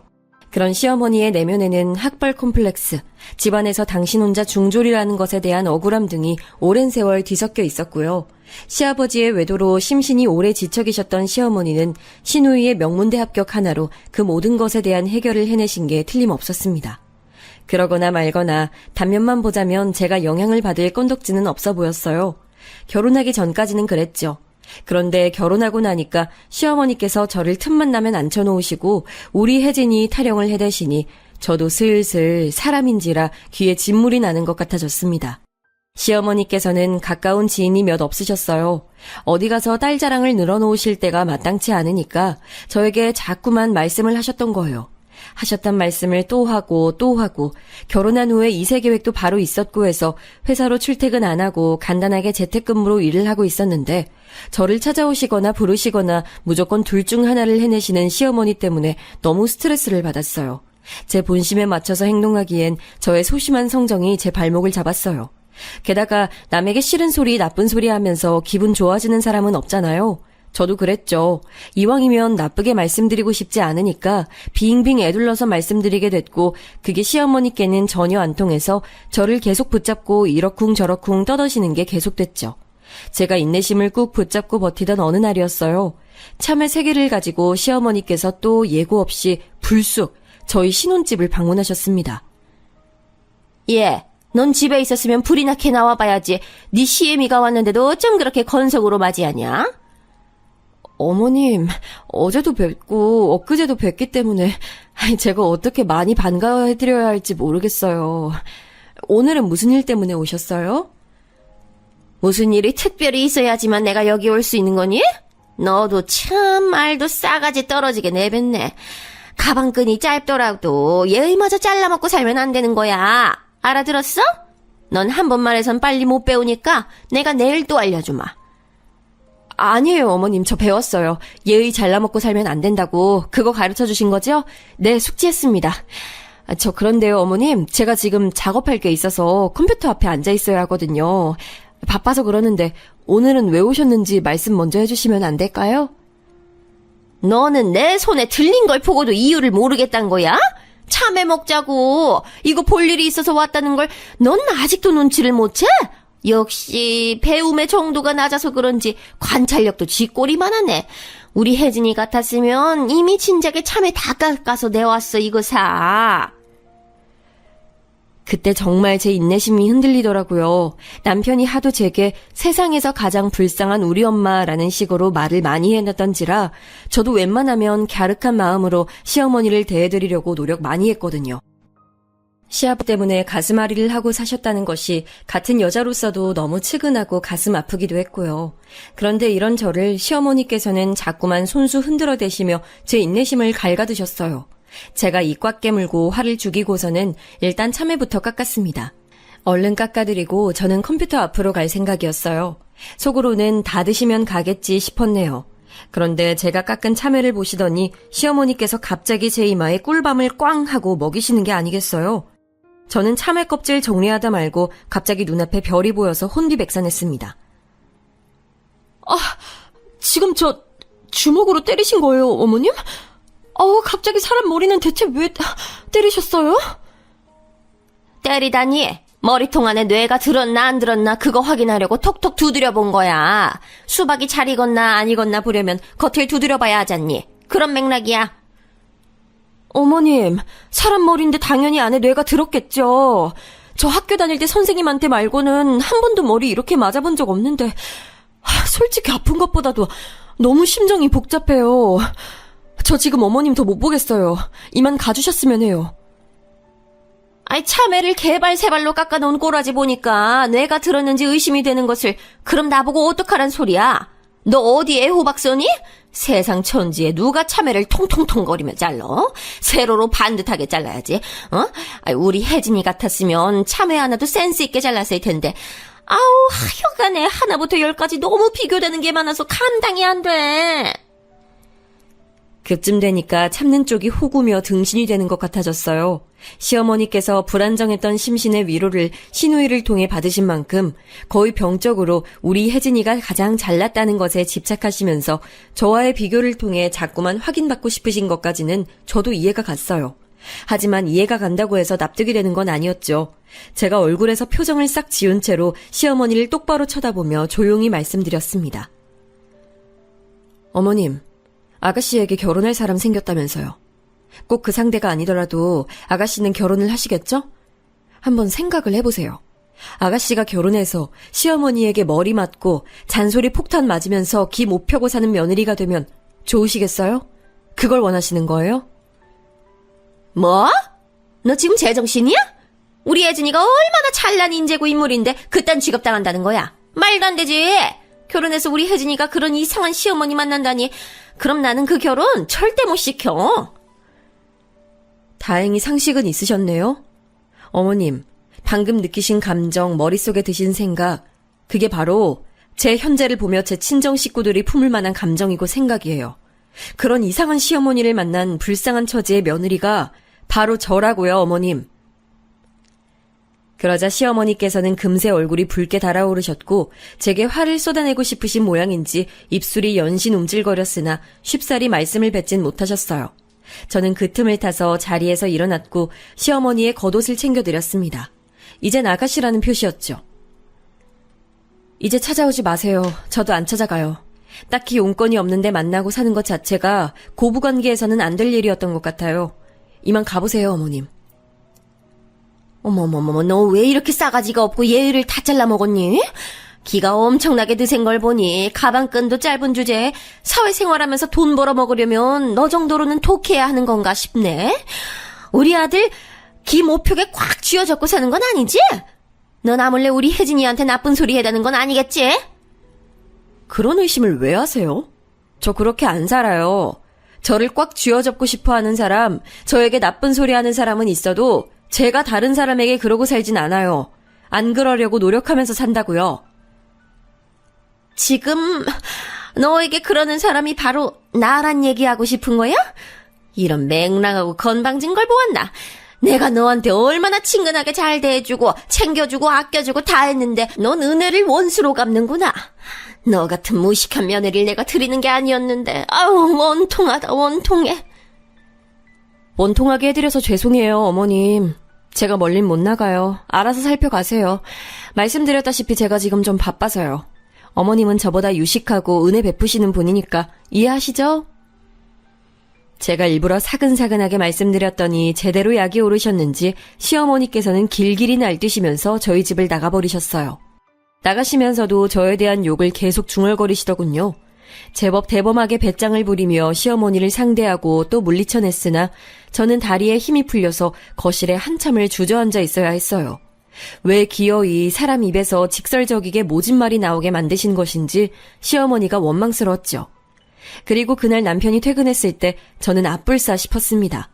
제가 이런저런 상념에 빠져있느라 잠시 간과하고 말했던 거예요. 시어머니께서 당연히 당신의 아들인 제 남편에게 전화를 거셔서 위주할 고주할 다 떠드셨을 거라는 사실을 말이죠. 저를 보는 남편의 눈빛에서 저는 실망 혹은 슬픔 같은 기색을 느낄 수 있었어요. 시어머니께서 저를 대단하게 묘사해 놓으신 게 틀림없었어요. 평소라면 아무리 회사에서 힘든 일이 있었어도 제게 환한 미소부터 지어주는 사람이 바로 남편이었는데 미소는커녕 깊은 한숨을 푹푹 내쉬면서 옷방으로 들어가더군요. 그래서 저는 남편이 제게 안 좋은 소리를 늘어놓기 전에 제가 먼저 선수 쳐버리기로 했죠. 오빠, 나 이제 더 이상 안 되겠어. 어머님 때문에 나 진짜 미쳐버릴 것 같아. 아가씨 얘기를 나한테 하시는 것까진 내가 그렇다 치고 들어드리겠는데 그러시면서 은근하게 자꾸만 나를 깎아내리시는 것 같다는 느낌을 내가 지울 수가 없단 말이야. 나보고 전문대 출신이라고 지칭하시는 것 자체가 난 기분이 좀 상한다고. 그래도 내가 꾹 참아왔건만 오늘 무슨 일이 있었는지 알아? 나 어머님께 머리 맞았어. 세게 맞아서 순간적으로 눈앞에 별이 다 보이더라. 뭐라고? 머리를 맞았다고? 너 그거 진짜야? 아니 사람 머리를 때리긴 왜 때려? 그럼 내가 거짓말하겠어? 울 뻔한 거 간신히 참아냈는데 어머님은 그런 나한테 계속 말도 안 되는 이유로 잔소리만 하시고 나 너무 서러웠어. 더 이상은 힘들어서 안 되겠어. 나 어머님 자주 뵙고 사는 거 더 이상은 못해. 안 하는 게 아니라 못하는 거야. 엄마가 나한테 하신 얘기랑은 달라도 너무 다른데? 네가 다짜고짜 엄마를 쫓아내더니 2번 다시 찾아오지 말라고 소리를 질렀다고 그렇게 나한테 말씀을 하셔서 난 네가 홧김에 머리가 돌아버렸나 했어. 그런데 진상은 네가 아니었다니 내가 지금 너무 혼란스럽다. 일단 우리 엄마가 너한테 심하게 군 거 내가 대신 사과부터 할게. 제가 풀이 죽어서 고개까지 떨구고 있었더니 화들짝 놀란 남편은 저에게 잘못이 있는지 더 묻지도 않았고 다음날 시어머니께서 찾아오시거나 저를 호출하시지도 않았기에 상황은 일단락됐어요. 모르긴 몰라도 남편이 시어머니와 대화를 나누면서 어느 정도 정리가 된 느낌이었습니다. 그런데요, 이 시점까지만 해도 제 마음이 편하지 않았어요. 제가 천성이 모질지 못한 사람이었나 보더라고요. 시어머니께서는 아무리 그래도 저보다 어른이신데 제가 함부로 굴어서는 안 되는 상대이신데 이런 생각들이 자꾸만 저도 모르게 들더군요. 남을 향해 하고 싶은 말 다 쏟아내고 사는 사람들이 참 대단하다는 생각 또한 들었습니다. 저는 시어머니께 꼬박 반년을 시달리다가 그거 한번 쏟아낸 것만으로도 심장이 벌렁거리고 제가 큰 잘못을 저지른 건 아닐까 싶어서 며칠간은 잠도 설쳤는데 평소에 다 쏟아내고 사는 사람들은 타고난 담력이라는 게 엄청 큰 거구나 싶었네요. 그리고 얼마 뒤 시누이가 결혼을 하게 됐어요. 생각보다 엄청 이르게 결혼이 추진됐죠. 이유가 뭐였는고 하니 시누이의 결혼 상대, 즉 저의 시매부 될 사람이 조건이 아주 좋았더라고요. 나이 적당하고 인물도 그만하면 훤칠했고 무엇보다 서울대를 나와서 대기업에 재직 중이었죠. 저는 결혼 전부터 제가 잘 겪어보지 못했으나 시누이가 되게 평범하고 무난하고 좀 조용한 스타일이라고 생각을 해왔는데요. 이 결혼의 성사가 무척 만족스러운 모양이었는지 아주 입이 찢어지게 행복한 웃음을 흘리고 다니더라고요. 그렇게 활발한 사람인 줄을 그때 처음 알았네요. 너무 격양되어 있던 탓이었을까요? 시누이는 그동안 저와는 별로 접점도 없었으면서 오랜만에 저를 보자마자 이런 경솔한 말을 날리더라고요. 이제 와서 하는 얘기지만 제가 솔직히 말해서 취업이 좀 망했다고 생각하면서 일을 다녔거든요. 그런데 모든 조건에서 뛰어난 남자하고 알콩달콩 연애하다가 결혼까지 금세 골인을 하다니 이건 취업 잘한 것보다 100배, 1000배는 뛰어난 성과 같아요. 언니가 보시기에도 그렇죠? 언니는 본인도 안 뛰어나시고 배우자 역시도 안 뛰어나니까 저에게 공감을 하실 수가 없겠군요. 죄송해요. 제가 배려가 좀 부족했어요. 저기요, 아가씨. 저는 그렇다 치고요. 결혼하신 그 배우자라는 존재가 본인의 오빠라는 건 인정하고 얘기를 하신 거 맞죠? 꼭 그렇게 안 짚어주셔도 되는데요. 언니는 이상한 데서 집요하신 스타일인가 봐요. 왜 저희 엄마랑 싸웠다고 하는지 알 것 같아요. 헛기침을 연신 날려댄 시누이는 그러고 나서는 갑자기 화제 전환을 했고 제가 어이없다는 눈빛을 쏘아대는 것을 열심히 못 본 척하면서 절 외면했어요.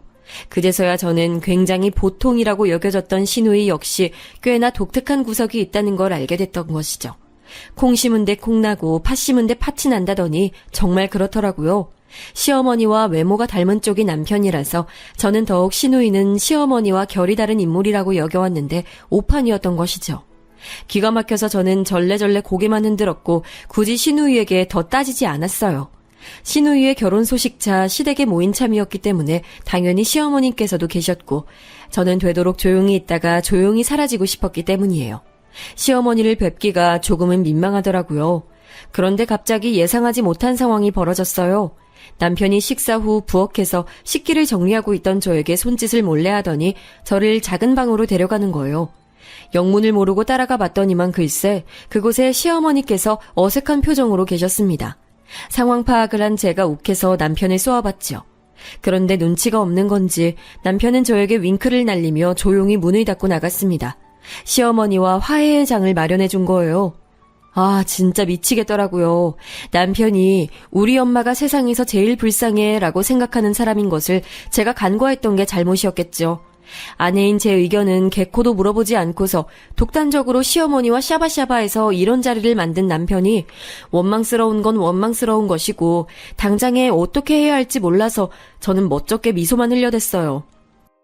죄송했다고 해야 하는 건지 아니면 다른 말씀을 드려야 하는 건지 갈피를 못 잡으며 미소만 간신히 짓고 있을 때였습니다. 시어머니께서 정말 난데없이 눈물을 또르륵 흘리셨어요. 어머님 혹시 지금 우시는 거 아니죠? 나는 내 스스로가 맞는 말만 했다고 치우쳐서 네가 당혹스러울 수도 있었다는 사실을 놓치고 말았더구나.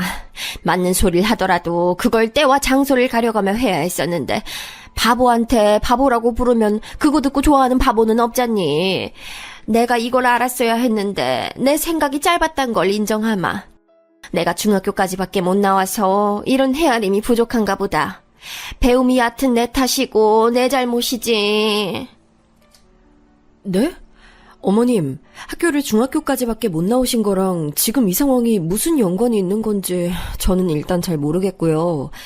그때 제가 어머니께 조금 무례하고 너무 격의 없이 굴었던 것 같아서 제가 계속 마음이 편치 않았고 그 부분은 꼭 사과를 드려야겠다고 생각하고 있었어요. 그날 죄송했어요.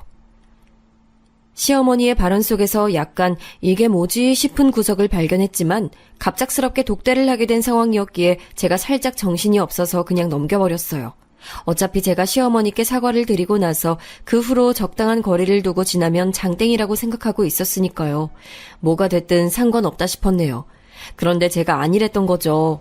제 사과를 들으신 시어머니께서는 갑자기 고개를 끄덕끄덕 하시더니 작은 방 문을 활짝 열어 젖히시면서 거실을 향해 큰 목소리로 말씀하셨습니다. 얘가 나한테 미안하다고 사과하네. 정식으로 사과하고 앞으로 잘 지내보고 싶다고 했어. 그러니까 다들 우리 두 사람 일은 더 이상 걱정하지 않아도 돼. 이럴 수가 전혀 상상하지 못한 전개였습니다. 신우이의 결혼 소식을 직접 들으러 오신 시어머니의 친오빠 한 분, 사촌언니 두 분, 맏조카 한 분, 이분들이 다 거실에서 과일 드시다가 이 소리를 들으셨어요. 그리고 사촌언니 되시는 한 분께서 이렇게 받아치셨죠. 어머나 다행이네. 네가 며느리 잘못 들여서 개고생하는 것 같아서 불쌍하다고 생각하던 참이었는데 기세 며느리 항복선언을 기어이 받아냈구나. 아이 근데 잠깐만. 너 설마 운 거니? 에이, 별로 울지도 않았어. 시어머니는 울지 말란 법 없잖아. 나도 숙이면서 지내고 눈물 보이면서 지내고 뭐 고부관계라는 게 그런 거 아닌가 싶네. 시어머니께서 거실로 나가며 그렇게 말씀을 하셨고 다들 시어머니를 향해 참된 인성이라며 추켜 세우시더군요. 이게 뭔 상황인가 싶었어요. 저는 마치 제가 갑자기 주말 드라마 촬영 현장 속으로 떨어진 줄 알았네요. 저는 아무 생각이 없었는데 상황이 이런 식으로 포장되었단 것이 믿어지지 않았고 남편이 흐뭇한 표정으로 저를 보며 미소를 지어주길래 그게 가장 황당했습니다.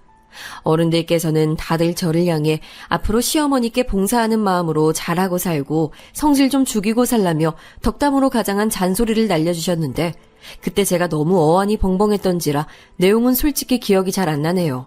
저만 꽂아 넣은 보릿자루처럼 어색하게 있었고 나머지 모든 시댁 식구들은 즐겁게 시누이의 현명하고 슬기롭고 알찬 인생살이에 대해 찬양을 했습니다. 그러고 나서 드디어 자리가 파할 때였는데요.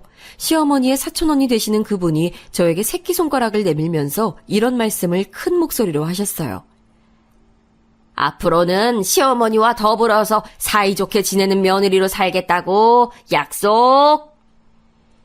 그러자 모두가 저만 쳐다봤고 특히나 시어머니께서 눈빛을 빛내고 계셨지요. 상황에 휩쓸린 저는 멍하게 새끼손가락을 내밀면서 그 약속을 해버렸습니다. 왠지 제 의사와는 상관없이 자꾸만 일이 흘러가고 있는 느낌이었는데 제 딴에는 좋은 쪽으로 합리화를 하려고 애를 썼던 것 같아요. 그래, 어차피 어머님하고 저번에 그런 일이 있고 나서 마음이 계속 안 좋고 불편했었잖아. 마음 불편한 고부관계보단 사이좋게 잘 지내는 고부관계가 당연히 나은 거 아닐까. 어머님도 이제 엉뚱하고 무례하신 말씀 안 하시겠지. 지난 일은 잊고 앞으로 최대한 잘 지내보면 될 거야. 상황이 부정적으로 흘러가는 것을 잘 못 받아들여서 회피하기 위해서 좋은 식으로 자꾸만 해석을 하는 사람들이 있대요. 그런 유형이 존재하는데 제가 바로 거기에 속했던 것 같아요. 하지만 시간이 흘렀을 때 저는 이 순간을 후회하게 됐죠. 또 어영부영 네네 하면서 넘어가 버리니까 결국은 큰 사달이 나고 말았던 거예요. 우선 그 큰 사달이라는 것이 나기 전까지 저는 시어머니와 그럭저럭 왕래를 하면서 지냈답니다. 시댁 근처에 시누이가 신혼집 살림을 차리길 바랐건만 애석하게도 제법 먼 동네에 집을 구했어요. 그러니 시어머니께서 고르실 수 있는 선택지란 저뿐이었죠. 저로선 변명거리가 부족했고요. 내가 너 아니면 심심해서 매일 뭘 하고 지낸다니. 네가 나랑 시간을 보내줘야 내가 안 심심하지. 어머님, 저 일하는 사람이에요. 집에서 업무를 본다고 해서 제가 백수가 아니에요. 저 멀쩡히 월급 받는 사람입니다. 제 근무 시간을 존중해 주셨으면 해요. 그럼 네가 집에 있질 말든가. 사람이 응당 눈앞에 먹을 게 보이면 먹고 싶어지는 거잖니. 네가 집에 없으면 내가 너를 안 찾아갈 텐데 네가 집에 있으니까 내가 너를 찾아갈 수밖에 없지. 근데 넌 어째 금세 임신 계획이 있다고 하더니만 통 소식이 없다. 이럴 거면 집에서 근무하는 보람이 있기나 한 거니? 대꾸하기도 싫어서 그냥 가만히 있었네요. 그런데 시어머니의 막무가내식 우기기를 접한 저에게 한 가지 깨달음이 찾아왔어요. 제가 왜 아등바등 뭘 위해서 재택근무를 고집하고 있었을까 하는 것이었답니다. 원래는 결혼하고 몇 달 안에 임신을 하는 것으로 남편이랑 계획을 했었는데 시도 때도 없이 찾아오시는 시어머니 때문에 스트레스를 받아서 그런 건지 어쩐 건지 저는 아이를 가질 생각이 뚝 떨어져 버렸거든요. 그러니 번거롭더라도 회사로 출퇴근을 하는 게 저에게는 이득인 듯 싶었어요. 그래서 당장 재택근무를 그만뒀습니다. 일찍 출근해서는 늦게 퇴근을 했어요. 밖에서 아침, 점심, 저녁 세 끼를 다 해결했고요.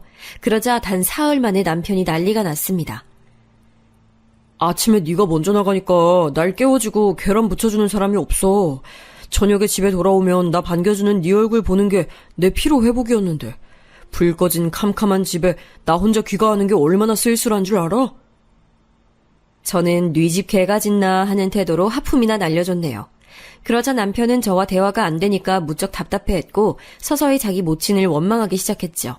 오래도록 세상에서 가장 불쌍한 우리 엄마라는 신념을 고수해온 주제에 꼴에 그것도 무너지는 게 가능한 거였나 보더라고요.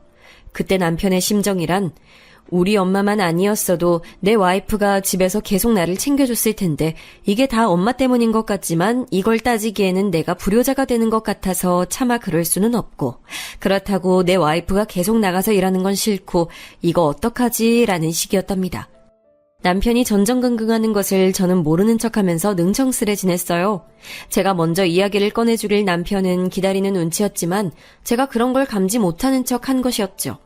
제가 평일에 하루 종일 밖에 있다가 귀가하고 주말에는 이런저런 약속 핑계로 외출을 하자 시어머니께서는 도저히 저에게 파고들 틈을 못 찾으셨답니다. 저에게 전화를 초반엔 자꾸 하셨는데 제가 일 때문에 통화 못한다는 핑계로 안 받았어요. 문자나 카톡도 바빠서 못 본다는 식으로 확인을 했고요.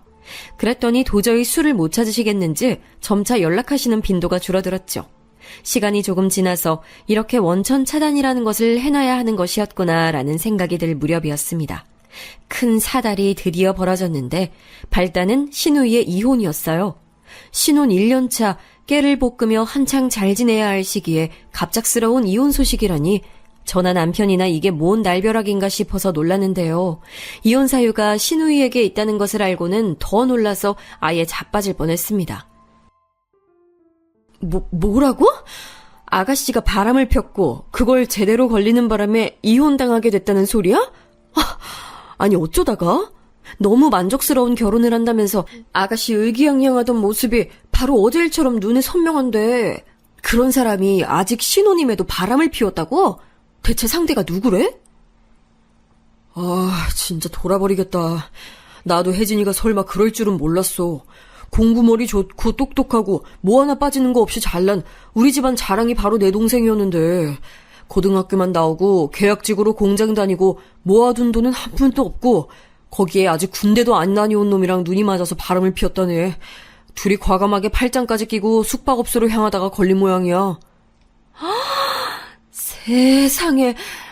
일단 고학력자인데다가 스스로도 명문 고려대학교 나온 걸 자부심으로 여기는 아가씨가 그런 상대하고 바람이 나서 그렇게나 만족스러워했던 결혼을 이렇게 허무하게 끝내게 됐다고? 와, 드라마 각본을 쓰라고 해도 난 이렇게는 못 쓰겠다. 뭐 이런 경우가 다 있어? 시아버지는 고학력자들과 바람을 피우셨다던데 반대가 끌리는 이유도 아니고 이것 참 황당하더군요. 어쨌든 신우이는 결혼으로 장밋빛 인생 2막을 꿈꾸었지만 매몰차게 이혼당하며 단 10원 한 장도 못 들고서 맨몸으로 쫓겨났습니다. 다니던 회사에도 소문 다 퍼져서 신우이는 그 모멸감을 견디지 못하고 자진 퇴사를 하고 말았어요. 이런 사태를 두고 어이없어서 미치겠다. 저희 부부와는 아주 다른 감상을 내놓은 사람이 있었으니 바로 시어머니셨죠. 제가 재택근무를 때려치운 이후로 저와는 통왕래가 없으신 상태였고요. 시댁에서 뵙는 것은 그래서 꽤 오랜만이었는데 시누이가 이혼 이후로 후회의 눈물로 하루하루를 보내며 힘들어하고 있는 와중이라는 연락이 계속 오는 바람에 걸음을 해본 것이었어요. 그런데 시어머니께서 이혼을 당하신 장본인이신 것 마냥 왠지 수척해 보이셨고 눈가가 거뭇거뭇하시더군요. 남편이 주차 때문에 시간이 좀 걸려서 저 혼자 먼저 시댁에 들어선 것이었는데 제가 조심스레 안부를 여쭤보았죠. 어머님, 안색이 많이 안 좋아 보이세요. 혹시 요즘에 잠을 통 못 주무셨어요? 아가씨는 방에만 계신 거예요? 그럼 방에만 있지. 틀어박혀서는 밥때가 아니면 나오려고 하지도 않네. 게다가 새벽에 잠 안 자고 휴대폰으로 뭘 보는 건지 시끄러운 소리도 들리고 울다가 웃다가 아주 난리도 아니야. 아우, 이러니 내가 잠을 잘 수가 있겠니? 그렇구나. 아가씨가 원래 새벽에 감성이 더 예민하잖아요. 새벽 시간대를 견디기 힘드신 아가씨가 영화나 드라마 보시면서 우울한 거 달래시는 모양이네요. 그래? 아유, 네가 젊은 사람이라 그런지 확실히 그런 걸 잘 이해하는구나. 내 생각에는 우리 혜진이도 환경을 바꿔서 여기 말고 딴 데 있으면 회복이 더 잘 되지 않을까 싶은데 앞으로 네가 우리 불쌍한 혜진이 좀 데리고 같이 사는 게 어떠니? 순간 제 귀를 의심했어요. 또다시 제 의사와는 상관없는 흐름이 시작될 징조가 보였죠. 시어머니께서는 갑자기 눈물을 훔쳐대셨고요. 제가 우선은 좋게 말씀드렸습니다. 어머님, 저랑 오빠는 둘 다 일단이잖아요. 특히 저는 밖에 있는 시간이 긴데 어떻게 아가씨를 챙겨주겠어요. 그러니까 데리고 살라는 거야. 저 재택근무인지 그거 할 때 같았으면 내가 우리 혜진이를 거기다 맡길 생각을 하겠니? 너 일하는데 방해되니까 못하지. 근데 네가 집을 오래 비우고 있으니 우리 혜진이가 편하게 지내기 얼마나 좋아. 어머님, 아가씨가 원하지 않으실 수도 있는데 저희끼리 이러는 것 자체가 좀 아닌 것 같아요. 아유, 너무하는구나. CM이 피해서 회사로 도망 나갔는데 그 바람에 이제 자기 시누이 끼고 살게 됐으니 억울하고 싫다 이거야? 우리 불쌍한 혜진이 보듬어주는 게 뭐 그리 어렵다고? 시어머니 한탄에 맞춰서 저의 이성이 차분하게 증발됐어요. 그간 나쁜 사람 되기 싫어서 적당한 선에서 지내는 것에 주력을 하려고 했던 저의 지난 노력이 모두 헛되었음을 재차 깨닫게 됐고 저는 차가운 미소로 말씀드렸습니다. 어머님, 죄송하지만요. 바람 피운 더러운 년이랑 제가 어떻게 살아요? 저 못 살아요. 더러운 년? 너 지금 말 다 했어? 기케야 전문대 나온 주제에 어디 감히 명문대 나온 우리 혜진이를 욕해. 우리 혜진이는 한 번 실수를 한 것뿐이야. 한 번 실수요? 어머님, 바람 피우는 배우자 만나서 죽도록 고생해보셨으면서 설마 모르신다고 하는 거 아니죠? 바람을 안 피우는 사람은 있어도 바람 한 번만 피우는 사람은 없다는 거요. 어머님께서 경악에 입을 벌리고 계실 때 남편이 당황한 낯으로 시댁에 들어섰는데요. 문제는 혼자가 아니었어요. 시댁 친척 어르신들이 여럿 함께였습니다. 알고 보니 주차장 쪽에서 만나는 바람에 함께 올라온 것이었죠. 남편뿐만 아니라 어르신들도 다 저와 시어머니의 마지막 대화 부분을 들었고요. 모두 넋이나가 있던 그때 저는 벼란간 제 뺨에 닿는 마찰을 느껴야 했어요. 시어머니께서 홧김에 제 뺨을 때리신 거였죠. 화가 난 제가 바로 무엇라고 외치려던 찰나 남편이 제 앞을 막아서더니 시어머니를 향해 외쳤습니다. 엄마, 이게 다 엄마 때문이잖아요. 엄마 때문에 우리 부부가 둘만의 시간을 못 가지게 됐고 내 일상이 외롭고 퍽퍽해졌어요. 지금까지는 내 인생에서 가장 위해야 할 사람이 엄마라고 생각하며 살아왔는데 이제 그렇게 안 살 거예요. 엄마는 그렇게 죽고 못 사는 명문대 출신 혜진이나 끼고 사세요. 별 볼 일 없는 대학 나온 나는 전문대 나온 내 와이프 끼고 살 테니까. 네가 어떻게 그런 말을 할 수가 있니? 네 동생 명문대생이라고 누구보다 자랑스러워했던 거 바로 너였잖아. 그렇다고 해서 엄마가 날 두고 내 동생만 위하고 칭찬해온 게 좋았다는 건 아니니까요. 못난 아들은 못난 며느리와 둘이서 잘 살 거니까 잘난 딸이랑 잘 사세요. 저도 더 이상은 못 참아요. 시어머니께서는 거의 혼절하신 듯 충격을 받으셨고요. 주저앉으신 시어머니를 친척 어르신들이 살피는 동안 저는 남편하고 시댁을 빠져나갔어요. 약속한 것도 아닌데 서로 두 손을 꼭 맞잡은 채였죠. 그간 다사다난한 일이 많았지만 지나간 날은 다 뒤로하고 앞만 보며 잘 살아가자는 무언의 약속이었네요. 그 이후로는 우선 시어머니께서 저와 남편에게 번갈아가며 용서를 비셨으나 그게 저희 두 사람의 마음을 움직이진 못했네요. 그 사달이 났던 당일에 방에서 이어폰 끼고 노래 들으면서 자고 있었던 시누이는 뒤늦게 상황을 인지했고요. 철이 없는 건지 아무 생각도 없는 건지 저희 부부에게 연락 한 번을 먼저 안 했어요. 그러더니 몇 달 후 시댁의 친척 어르신 한 분께서 주선을 하셔서 선을 봤는데요. 분위기가 좋았는지 금세 결혼 얘기가 오갔대요. 그런데 끝내 결혼으로는 못 갔어요. 결혼 앞두고 시누이가 바람을 피웠거든요. 상대는 고등학교 동창이라는데 유부남이라는 대목이 골 때립니다. 우리 혜진이가 설마 자기 아빠 닮아서 바람기를 물려받았다고? 아니야, 그럴 리 없어. 우리 혜진이가 얼마나 자랑스러운 딸인데 이번에도 실수인 거야. 시어머니께서는 필사적으로 부정을 하셨는데요. 이미 시댁 친척 어르신들은 한 번 실수라도 두 번은 고의라고 여기셨기에 다들 등을 돌려버리셨어요. 시간이 지날수록 시어머니께서는 머리를 싸매시며 알아눕게 되셨고 시누이는 한 직장에 오래 머무르지도 못하면서 골칫덩이 딸로 전락해버렸답니다. 이래서 열길 물속은 알아도 사람 속은 모르는 법이고 길고 짧은 건 대봐야 한다고 하는 건가 봐요. 옛말에 틀린 말 하나 없네요. 제 이야기는 여기서 매듭을 지을까 해요. 들어주신 분들 모두 고맙습니다.